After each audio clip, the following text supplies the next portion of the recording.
Israel को आप कैसे जानते हैं? उसकी प्रेजेंस से या उसकी इंटेलिजेंस से?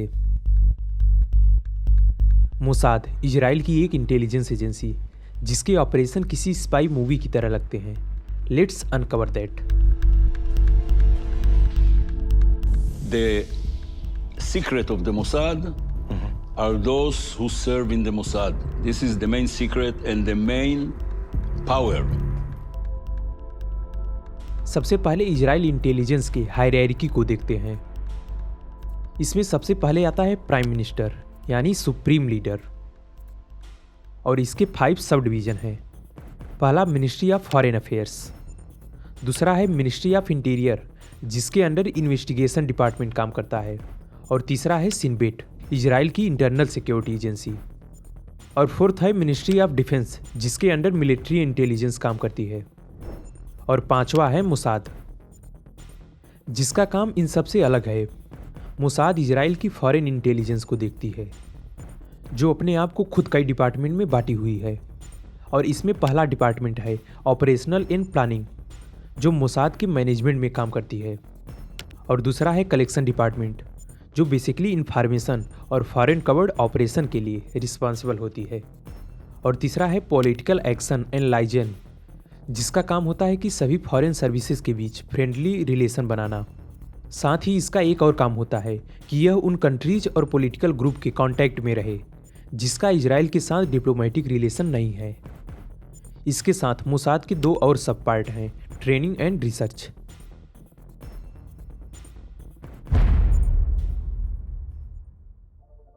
मोसाद को डायरेक्टर लीड करता है जिसे प्राइम मिनिस्टर खुद अपॉइंट करते हैं, और इसके लिए उन्हें किसी कैबिनेट के अप्रूवल की ज़रूरत नहीं होती।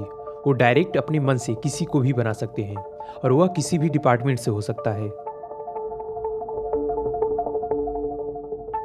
इफ कोई सिनबेट या आईडीएफ का मेंबर किसी मोसाद पोस्ट के लिए मोस्ट क्वालिफाइड है तो उसे अपॉइंट कर लिया जाता है। मोसाद में कोई लॉजिकल करियर प्रोग्रेशन नहीं है, जो अपने फील्ड में अच्छा कर रहा है उसे प्रमोट कर लिया जाता है। अपॉइंट्स करने का एक अच्छा एग्जाम्पल है एलियाहू बिन साल कोहेन, एक इजिप्शियन ज्यूस जो 1952 में जब इजराइल इजिप्ट में मिलिट्री ऑपरेशन कर रहा था तो कोहेन इजराइल का इसमें हेल्प कर रहा था। जब इसके कई साथी अरेस्ट हो गए तो कोहेन इजराइल भाग गया, और मोसाद ने इसे सीरिया में इलीगल ऑपरेशन के लिए रिक्रूट कर लिया। मोसाद ने उसे ट्रेनिंग दी और उसकी आइडेंटिटी चेंज करके एक सीरियन बॉर्न मर्चेंट कामिल अमीन कर दिया,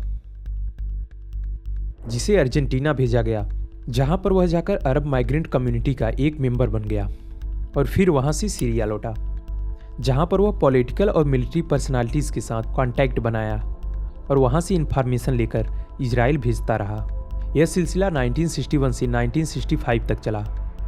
इवेंचुअली जनवरी 1965 में जब वह इंफॉर्मेशन ट्रांसफ़र कर रहा था तो सीरियन ने उसे डिटेक्ट कर लिया, जिसके बाद उसे लोकेट करके पकड़ लिया गया, और मई 1965 में उसे पब्लिकली फांसी दे दी गई।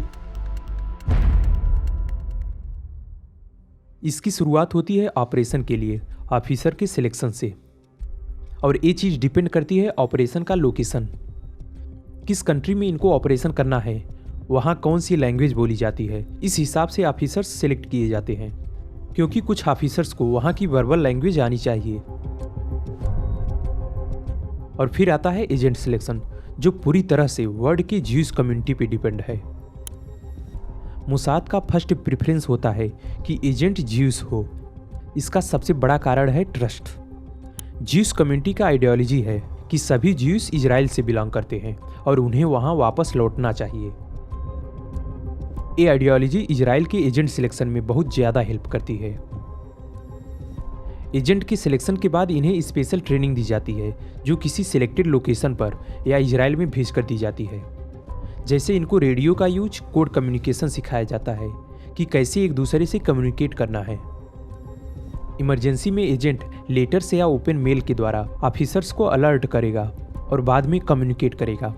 ये सब मिलकर वहाँ से इंफॉर्मेशन कलेक्ट करते हैं जो सीधे मोसाद हेडक्वार्टर में भेजा जाता है, जहाँ से मोसाद इसे अपने रिसर्च डिपार्टमेंट भेजती है। उसके बाद एक पूरी स्ट्रेटजी बनाई जाती है कि कैसे कहाँ मिलिट्री ऑपरेशन करना है, जिसको ये लोग ग्राउंड लेवल पर ख़त्म करते हैं।